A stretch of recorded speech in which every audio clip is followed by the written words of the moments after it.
Hey guys, I'm Chewy Mew and welcome to my channel, but more specifically, welcome back to another Chewy Mew review. And today I'm going to be taking a look at Spider-Man Classics Spider-Man. I don't remember if I bought it new. I think it was like the Web Splash or something like that. This is the display base from Spider-Man Classics Venom. I gave it to him because I wanted this guy to have a display base so he can stand on, you know? And this is awesome looking figure. I definitely think this is one of the, in my opinion, this is the definitive classic, like comic book looking Spider-Man. They use the same body, same articulation, the same body and stuff. They work really good with both figures. There's no 3D sculpting, there's nothing on it, just plain body Spider-Man colors, which that works perfectly for the Spider-Man. To me, it has kind of like a look from the 90s cartoon. And there it shows.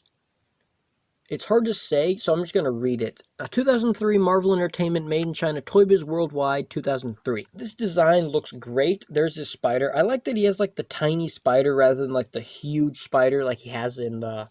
Like, you know, most Spider-Man, he has like a huge spider. Or most times, I don't know, I don't know. It just depends on, you know, the figure. But very good looking figure. He has the big classic circular looking spider on the back. The lighting doesn't do this figure justice. I'm going to do this. How about this lighting?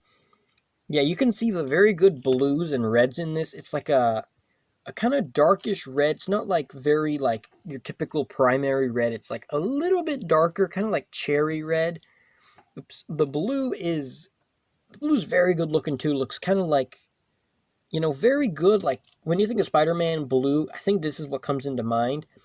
I also repainted the eyes because playing with this as a kid, the eyes like they faded and they looked red because the painting here very tiny, very little webs, like skinny little webs, like narrow, but it's a miracle they didn't peel off on my figure. But this one, for quite a while, this was my favorite one to play with. Nothing on the foot. I don't know why there's nothing on the foot, but there isn't for some reason.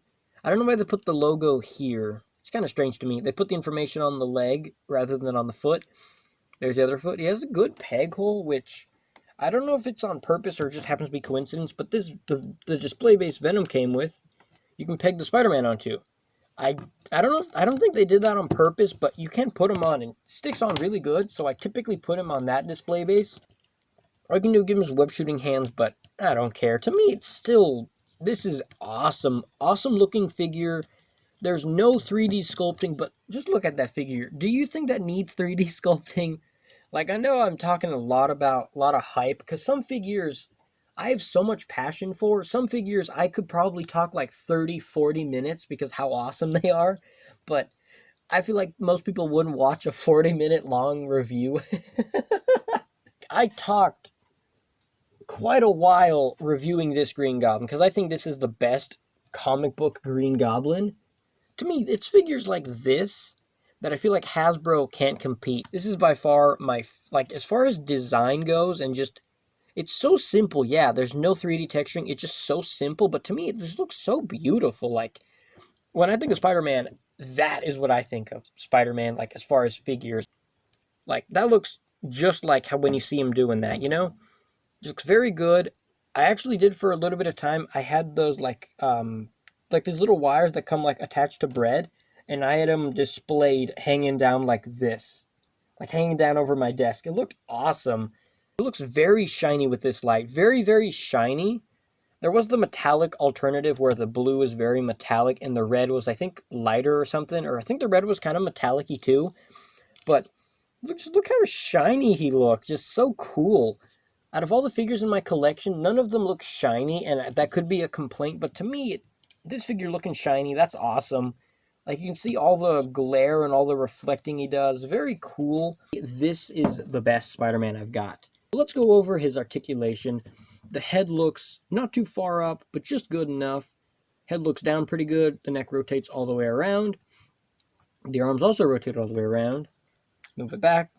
And they rotate all the way around. They go up all the way. The butterfly joints, these butterfly joints are really good. You can go back really good and forward really, really good too. Rotation here in the upper bicep, double bend in the elbow, rotation here at the start of his glove, hinge in the wrist. You've got the good old web shooting hand. Very good mid-torso crunch, goes forward pretty good and goes back really good. That goes back really, really far and goes forward really good too. The legs kick up. They don't kick up the highest, but they kick up pretty good still. Rotation here in the waist. He can, of course, Spider-Man can do the splits. Like, let's be honest. Rotation here in the upper thigh. Double bend in the knee. Rotation here in the boot. A good hinge on the ankle, or ankle pivot. The feet go forward and back really good, and bend in the toe. The toe does bend down, but you might break it, so don't do that. Also, let me know if you'd want to see me ranking all of my Spider-Man. But yeah, that's going to be all for this review. If you like the video, leave a like. Let me know what you think about this figure. Let me know how much you love this figure, because I know you're going to like this figure. Let me know how much you love this figure. And I will see you guys in the next review. He doesn't even need why. Bye, guys.